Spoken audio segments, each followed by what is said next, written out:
Bwana, kwa hiyo tuseme klabu ya Yanga na klabu ya Simba wameweza kumaliza mwendo. Kwako unaonaje swala hili la Simba na Yanga kwenye makundi yao mpaka sasa hivi ilipofikia? Maana inavyoonekana tayari kuna timu hapa imeshaondoka kwenye hatua ya makundi, lakini kuna timu naona hapa kama imerejea kwenye masuala mazima ya kalkuleta. Kwako wewe unaonaje ndugu yangu?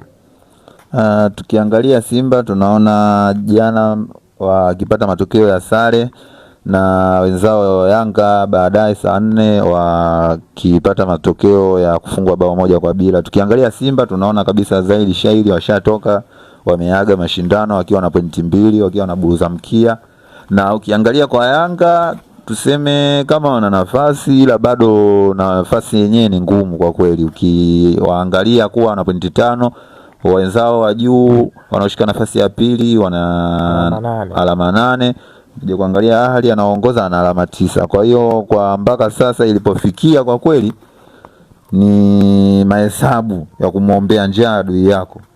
Sawa, tuanze kwa timu ya Simba kwenye kundi lao D. Tuangalie namna ambavyo msimamo ulivyo, lakini kubwa naona alama zimekuwa nyingi sana kwenda kwa kocha Steven Becker, hususani kwenye kupredict kikosi cha kwanza ambacho watu wengi walikuwa wanalalamikia kikosi cha kwanza kilichokwenda kuanza dhidi ya Petro de Luanda. Licha ya Simba kwa kimahesabu kuonekana waliondoka kabla ya mchezo, lakini mashabiki wengi walitarajia kocha angepanga kikosi ambacho angalau kingeweza kuwapa matokeo mazuri tofauti na sare ambayo ameweza kuipata siku ya jana. Ukiangalia kweli watu jana wamelalamika sana kuhusu swala la kikosi. Ukiangalia kikosi kilichoanza kwa kweli kucheza mchezo wenye kuridhisha kwa kweli, wamecheza chini ya kiwango sana. Ila baada ya kocha kufanya mabadiliko na kuwaingiza wachezaji ambao waliwasajili katika dirisha dogo, wamekuja wameonyesha kitu katika kipindi cha pili. Ndio maana watu wakalalamika sana kwa kuweka wachezaji wazuri nje na kuanzisha watu ambao hawakuonyesha performance nzuri. Kwa kweli imewastajabisha watu na watu wamestuka. Kwa nini hawa watu waliwaweka nje kama kweli wana kiwango? Ni kama vile mpaka sasa hivi kocha Steven Becker ana kikosi rasmi cha kwanza. Maana ukiangalia kila mchezo ambao kocha Steven Becker anakutana nao mbeleni, anakuwa anabadilisha kikosi. Kikosi cha Simba kilichoanza kwenye mchezo uliotoka kumalizika zidi ya Experience ni tofauti ambacho kimekuja kuanza zidi ya Petro de Luanda. Mpaka sasa hivi inaonekana kama Steven Becker bado hajapata kikosi chake cha kwanza ndani ya timu hiyo ya Simba. Tunaweza kusema hivyo kwa kuwa kila mechi tangu wafike tunaona leo anachezesha mchezaji huyu, kesho akija katika mechi nyingine anamwanzisha mchezaji mwingine. Kwa hiyo hana kikosi maalum mpaka sasa. Shida ni nini hasa? Maana ukiangalia kocha ana kikosi kikubwa, na kikosi chake kipana, dirisha dogo, wachezaji wapya wameingia wengi, lakini kulikuwa kuna wachezaji wengine ambao walikuwepo walionyesha kiwango kizuri toka msimu uliotoka kumalizika. Kitu gani kinapelekea mpaka sasa hivi kocha asiamini kuanza na kikosi chake cha kwanza ambacho moja kwa moja ndicho kitaenda kuipambania Simba, tofauti na kujaribu kila mchezaji aingie kwenye kikosi cha kwanza? Mimi naona kocha tu kama jiamini fulani hivi kwa jinsi wachezaji wake aliokuwa nao, na wachezaji wazuri, sio tuseme ana wachezaji wabaya, wachezaji wapo. Ila tukiangalia kocha kama ajiamini hivi, anaona kama nikimwanzisha huyu mchezaji nitapoteza. Kuna wachezaji unaona kabisa hana imani nao kwa kweli. Kwa uumini wake kwenye vikosi ambavyo anaanza navyo, inaonekana kocha sio muumini wa moja kwa moja kwenye kumtumia striker asilia. Mara nyingi huwa anatumia force number 9 na asilimia kubwa anamtumia Kibu Dennis. Unavomwangalia Kibu Dennis na mfumo ambao kocha anautumia na staili yake ya kuhitaji kutumia force number 9 kwa soka la kisasa, unaona ni sahihi mbinu ambayo anaitumia kocha Steven Becker? Naona mbinu yake kwa kweli sio sahihi kwa mtazamo wangu. Nikiangalia hata kwa walivyocheza kipindi cha kwanza, alivomwanzisha Kibu Dennis hakukuwa na madhara yoyote katika lango la Petro Atletico. Ukiangalia Simba walikuwa alifikiri lango la wapinzani wao katika kipindi cha kwanza. Ila ukija kuangalia baada ya kufanya mabadiliko kipindi cha pili na kumuingiza Selemani Mwalimu namba 9, tunaona kabisa mashambulizi yanatengenezwa na unaona kweli namba 9 hapa inafanya kazi.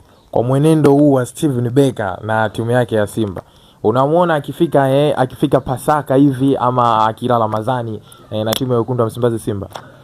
Kwa mwenendo wake huu asipobadilika kwa kweli Sidhani kwa kweli kama atafika hata hiyo. Huenda muda wote kutikavu likampalia. Kama kweli anawasikia watu wanavyosema, na yeye kocha kweli afanyie kazi mapungufu yake yanayoonekana katika kikosi cha Simba. Kama atayafanyia kazi na atabadilika, basi namuona akiendelea kudumu katika kikosi cha Simba. Sawa, mtani wa mnyama naye siku ya jana alikopo dimbani. Bahati mbaya kwake amekuja kupoteza mchezo dakika za jioni kabisa, dakika za magharibi ya roho, dakika ambazo hata kuku hawezi kumeza punje ya mchele.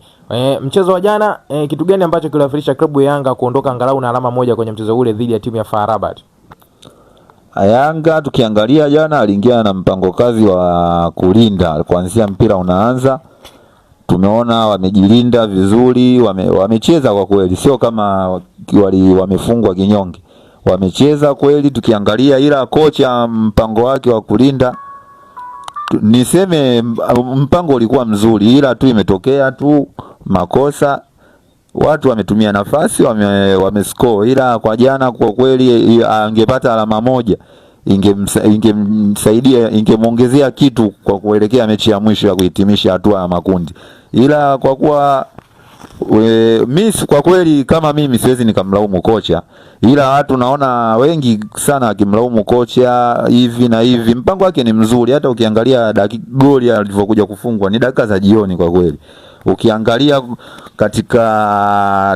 katika mipango ya makocha wa pande zote mbili, mimi naweza kusema mpango wa kocha wa Yanga jana uliwini kwa 100%, ila tu imetokea bahati tu FAR Rabat wamescore goli. Unavyoiona timu ya Yanga bado ina nafasi kupambania kutinga robo finali, au shughuli ndio ishaishia hapo kwenye makundi? Maana kundi lao limezidi kuchangamka kweli kweli. Al Ahly akiwa tayari amepita moja kwa moja, FAR Rabat akiwa anaisubiri sare tu zidi ya Al Ahly kwenye mchezo wa mwisho. Lakini kwa upande wa klabu ya Yanga naye mambo yamekuwa ni mengi kweli kweli. Bado unamuona Yanga na nafasi kwenda kwenye hatua ya robo finali klabu bingwa? Kwa sasa naweza kusema ni asilimia chache sana Yanga kwenda robo finali. Ndio kwa kumwombea njaa FAR Rabat aende kufungwa na Al Ahly, ndio usalama wa Yanga kwenda robo finali, na yeye huku akiwa anatakiwa amfunge goli nyingi JS Kabylie. Kwa matokeo hayo Yanga atatinga robo finali, ila vinginevyo FAR Rabat akienda akasuluhu na Ahly, basi Yanga shughuli inakuwa imeisha. Hata FAR Rabat akienda kusuluhu pale na kuwa na alama zake 9 ambazo Yanga hata akishinda magoli mengi haina maana yoyote. Kwa hiyo Yanga anatakiwa amwombee njaa FAR Rabat afungwe na yeye ashinde goli nyingi. Hii kitaalamu wahenga wanakuambia vita vya panzi ndio furaha kwa kunguru. Yaani vita ya Al Ahly na FAR Rabat, kwa Yanga inabidi asherekee matokeo ya Al Ahly kushinda na sio kutoa sare wala kufungwa. La sivyo basi itakuwa kwake hayana faida yoyote matokeo ya kushinda alafu FAR Rabat akienda akasuluhu na Ahly.